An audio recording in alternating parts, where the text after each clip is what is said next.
Pues una vida dedicada al Amazonas, es más varias vidas. Yo vengo de una familia que ha dedicado ya 4 generaciones a luchar por la diversidad, el derecho a ser diferente, el derecho a pensar diferente. Mi bisabuelo en Alemania, de donde viene mi familia originalmente, que se nota, él luchó contra el nazismo y lo declararon el enemigo número uno del partido nazi durante la Segunda Guerra. Mis abuelos, por un lado, estuvieron en la resistencia y llegaron a Colombia a ser cofundadores de la Universidad de los Andes, y por el otro lado, mi abuelo y mi abuela también dedicaron su vida y montaron el primer departamento de antropología en Colombia. Mi papá, que está ahí, y yo de chiquito en el Amazonas, ha dedicado su vida y la sigue dedicando por los derechos indígenas y los territorios indígenas. Entonces yo crecí en un mundo, cuando llegaba del colegio a hacer las tareas, me sentaba a escuchar historias y mitos del Amazonas, a escuchar a Colombia desde un punto de vista diferente, a ver cómo se pueden hacer preguntas de formas diferentes y encontrar respuestas de formas diferentes, porque no hay una sola cultura que tenga las respuestas a todas las preguntas. Y esto es una cosa que a mí me impactó de chiquito en el fondo del corazón, porque yo creo desde lo más profundo en mí que es en la diversidad que nos complementamos como humanidad, que no hay respuesta en un solo lugar o en una sola ciencia o en una sola forma de creencia, y que tenemos que abrir el pensamiento para aprender a escucharnos e inspirarnos. Y ahí es donde encontramos el poder de la innovación. Por eso yo he dedicado mi vida también a continuar trabajando con los pueblos indígenas para proteger el Amazonas, para proteger este planeta que nos mantiene vivos. Este es un mapa de la NASA que es bastante fantástico, que es un mapa donde se ve cómo el agua se transporta alrededor del mundo. En las nubes, como van moviéndose, parte por la rotación de la Tierra, pero en gran parte también porque los bosques tropicales, en particular el Amazonas, funcionan como grandes bombas de agua, que están chupando el aire y la humedad desde el Atlántico, pasándolo a través de todo el Amazonas hasta llegar a los páramos de la Patagonia. Y esto es porque los árboles, cuando cae el agua, absorben el agua y la sueltan, evaporan el agua con pequeñas partículas, partículas que crean nubes. En otras palabras, los árboles son como grandes fábricas de nubes que están alimentando e irrigando estos ríos voladores que llevan más agua desde el Atlántico hacia los Andes que toda el agua que va por el río Amazonas en dirección contraria. Carga más agua que el río más grande del planeta Tierra, estos ríos voladores. Y para mí es impresionante las imágenes ahí, como se ve casi un pálpito. Uno puede ver ese Amazonas como va cambiando de color, y eso a través de las diferentes épocas del año que va cargando las nubes e irrigando toda América, de lo cual depende el 70% del Producto Interno Bruto de América Latina, depende de este río volador. Y el agua que tomamos en la casa, y la comida con la que nos alimentamos, la energía con la que nos iluminamos, depende de este río volador. De poco sirve tener hidroeléctricas si no cuidamos esa agua como llega hasta sus fuentes. Entonces, siempre hay 3 partes del río volador amazónico. La parte sur, que es en la parte sur de la cuenca, que esa parte ya la deforestamos. Básicamente ese río volador ya se nos fue. Y es por eso que vemos en Brasil también, en el sur de la Amazonía, los incendios, ciudades como Sao Paulo que tienen 16 millones de personas y que se ha quedado sin agua. El río Central, que está casi en un punto de no retorno, tiene unas presiones y unas amenazas tan fuertes que en verdad ver cómo podemos mantenerlo en pie es un reto que de pronto se nos está saliendo de las manos. Pero la buena noticia es que el río del norte, todo lo que está en la parte norte del río Amazonas hacia arriba, ese es el último y tercer río volador que está en pie, que sigue funcionando, donde hay un altísimo nivel de conservación amazónica de los bosques tropicales y que todavía tenemos la oportunidad de mantenerlo para el futuro. Este es el plan C y no hay plan D, y todos dependemos de esto. El Amazonas lo tenemos en la casa todos los días. Y es curioso porque muchas veces como colombianos nos imaginamos el Amazonas algo por allá en Leticia, y el 42% del país es Amazonía. Tenemos la diversidad cultural y lingüística más alta del planeta. Esta zona de la Amazonía colombiana con Brasil y Venezuela es donde está la mayor diversidad biológica, cultural y lingüística del planeta. Y por ende también las formas de entender los problemas y la diversidad de entender el mundo y de encontrar soluciones más diversas del planeta. Es un tesoro que tenemos ahí. Ahora, un problema es que esta es parte de la realidad que seguimos viendo, ¿no? Un Amazonas en llamas. Y en Colombia en particular también en los últimos 5 años se han abierto las puertas a la Amazonía a los intereses públicos y privados de una manera arrasadora.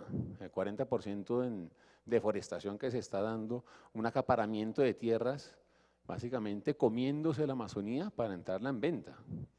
La minería ni hablar, la minería que se ha metido Amazonía profunda y que hoy tenemos los índices de mercurio más altos de toda Colombia en comunidades indígenas donde nunca ha llegado un teléfono.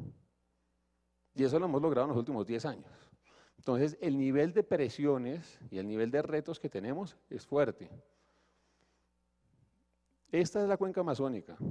Esta es, bueno, pues Latinoamérica con la Amazonía. Y es importante también ver que el Amazonas funciona como uno solo. Los ríos voladores nos muestran cómo depende. Si uno rompe una parte del río volador, rompió todo el mecanismo, ¿no? ¿Hasta cuándo le podemos ir sacando piezas a un motor antes de que el motor pare de funcionar? Y esa es la pregunta que tenemos acá. Por eso no se trata simplemente de ver un poquito de deforestación aquí, o un poquito de minería allá, o un poquito de carreteras acá. Si vemos la Amazonía como una sola, veamos los problemas también, o los retos también como uno solo. Y si juntamos los que vimos, la deforestación, la minería, si juntamos con las carreteras, con el petróleo, con el gas, los ponemos todos juntos y le tomamos una foto, este es el nivel del reto que tenemos hoy en día frente a la Amazonía. Lo que ven en rojo son las presiones de hoy, son las cosas que están sucediendo. Lo que ven en rosado son las cosas que todavía podemos evitar. Y cuando les hablé de los ríos voladores, en esta parte norte de acá, si ven gran parte de las presiones, aún las podemos evitar. Y aún más, donde pasa ese último río volador, el 70% de ese territorio son territorios indígenas. Y los indígenas son absolutamente claves a la hora, son fundamentales a la hora de proteger el Amazonas. Primero que todo porque son los que han llamado al Amazonas toda su vida, desde hace 10.000 años, su hogar, porque tienen un conocimiento ancestral y milenario de cómo proteger el Amazonas y estar en verdad en una relación con el Amazonas.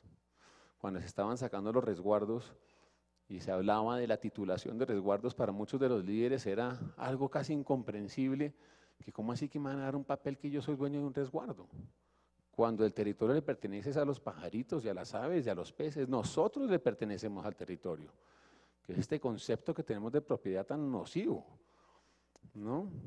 Y también cuando yo en el 2006 me fui a vivir al Mirití, Paraná, que queda allá en el departamento del Amazonas. Me fui por lo que yo pensaba que era 3 meses, me quedé por 1 año y medio, viviendo monte adentro con las comunidades, los Tanimuca, los Yocuna, los Letuama, los Matapí. Y yo fui también con ciertas ideas un poquito de lo que yo me imaginaba que era el manejo ambiental de las comunidades. Yo me imaginaba, pues manejo ambiental comunitario, pues debe ser de un ámbito comunitario, que manejan las lagunas donde están los peces o donde están los recursos alrededor. No podía estar más equivocado. Apenas me senté con los chamanes, con los sabedores y con las sabedoras, empecé a ver que es que el manejo que tienen, me empezaban a narrar de los sitios de manejo especial, los sitios de importancia biológica, desde las bocas del río Amazonas, por donde pasaron hace más de 15.000 años, y te van narrando lugar por lugar, te van dibujando un mapa de la cuenca, y empiezas a darte cuenta que es que el manejo que tienen es un manejo hipercomplejo, un manejo regional, y de un entendimiento súper profundo de la interconectividad que hay entre un lugar y el otro. En verdad, si alguien tiene claro que el Amazonas funciona como uno, si alguien tiene claro los ríos voladores, si alguien tiene claro todo esto, son los pueblos indígenas. Y el conocimiento que tienen los pueblos indígenas simplemente no los podemos ignorar. Tenemos que abrir la mente para empezar a sentarnos con los que piensan diferente y entender que es a partir de la diversidad que podemos construir. Podemos tener estas formas de pensar en conflicto o en diálogo. Y eso es a lo que me he dedicado toda la vida también con la Fundación Gaia, a hacer puentes entre el mundo indígena y el mundo no indígena, a apoyar a las comunidades a investigar ellos mismos, dentro de sus propios conocimientos tradicionales, cómo funciona esa ciencia que está codificada en los mitos, en las historias, en las narrativas. Cómo funciona ese manejo ambiental que han pulido a través de miles de años. Cómo hacer para que nos lo expliquen, para que nosotros entendamos. Ellos lo tienen claro, ellos y ellas. Nosotros somos los que no lo tenemos claro.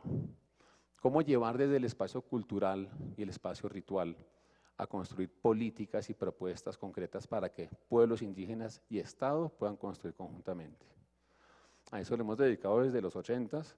Han sido procesos que han involucrado cientos de jóvenes, hombres, mujeres, sabedores y sabedoras de más de 25 grupos étnicos.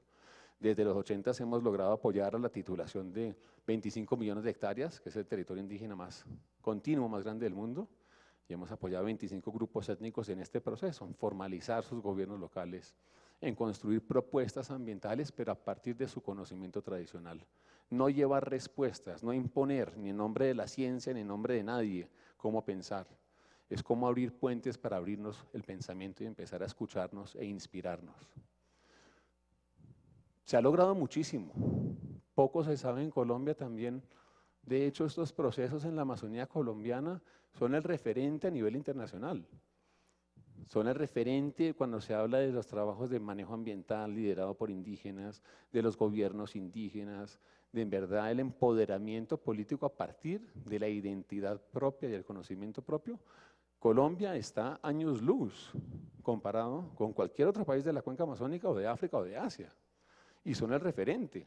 Y nos invitan a dar talleres en diferentes países y todo el mundo mira como el modelo a seguir. Y esto es algo que no estamos ni enterados en Colombia. No sabemos de lo que está pasando.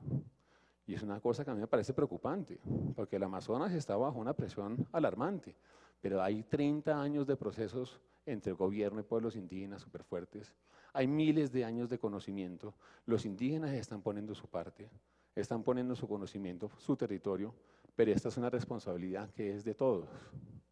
Y en verdad, si queremos proteger ese último río volador del Amazonas, necesitamos involucrarnos todos como país. Hay un cuentico, para ilustrar un poquito, hace años me fui con 3 chamanes, nos fuimos al Medio Oriente a un intercambio que había, y después de pasar varias semanas por allá, en la opulencia del Medio Oriente y todo, estábamos en el carro de regreso, y los 3 chamanes estaban hablando entre ellos, y yo, ¿pero qué? ¿Qué pasa? Me dijeron, no, Aguana, Aguana es mi nombre, Pacho, acá, Aguana Cari es el nombre con el que me bautizaron en el Amazonas. Y me dicen, no, Aguana, tranquilo, no es nada. Yo dije, no, pero cuente, ¿qué es? Y ellos me dijeron, no, Pacho, es que esta gente es tan pobre. Y yo, ¿qué, hombre? ¿Cómo? No, esta gente es tan pobre. Y dijeron, ellos son tan pobres, ellos solo tienen plata. Nosotros tenemos la cultura, la identidad del río, los peces, los pájaros. Tenemos y comienzan a nombrar todo lo que hay. Y eso lo lleva a uno en verdad a cuestionarse en el corazón, ¿qué es lo que estamos valorando? ¿A qué le estamos apostando acá? Voltear un ojo a ciego a la Amazonía es perder el mantenimiento también de la vida para Latinoamérica, pero también cómo le apostamos a una diversidad biológica, la riqueza que hay. Deberíamos estar orgullosos de lo que hemos mantenido, de lo que hemos logrado. Deberíamos darle voz al Amazonas, voz a los ríos voladores. Y esto nos compromete a todos, desde las universidades, desde el activismo, desde involucrarse personalmente y directamente en estos procesos. Pero aquí todos estamos metidos en este bote, nadie lo puede hacer solo, ni los indígenas lo pueden hacer solo, ni el Estado, ni la sociedad civil. Entonces quería simplemente pues venir a contarles un poco cómo tenemos a la mano una gran oportunidad de mantener este último río volador del Amazonas vivo. Y es parte de todos nosotros, cómo podemos abrir nuestros pensamientos, acercarnos a los que piensan diferente, sentarnos a hablar entre todos y a partir de la diversidad, unidos en la diversidad, construir un Amazonas y un futuro hacia adelante. Con eso, muchas gracias.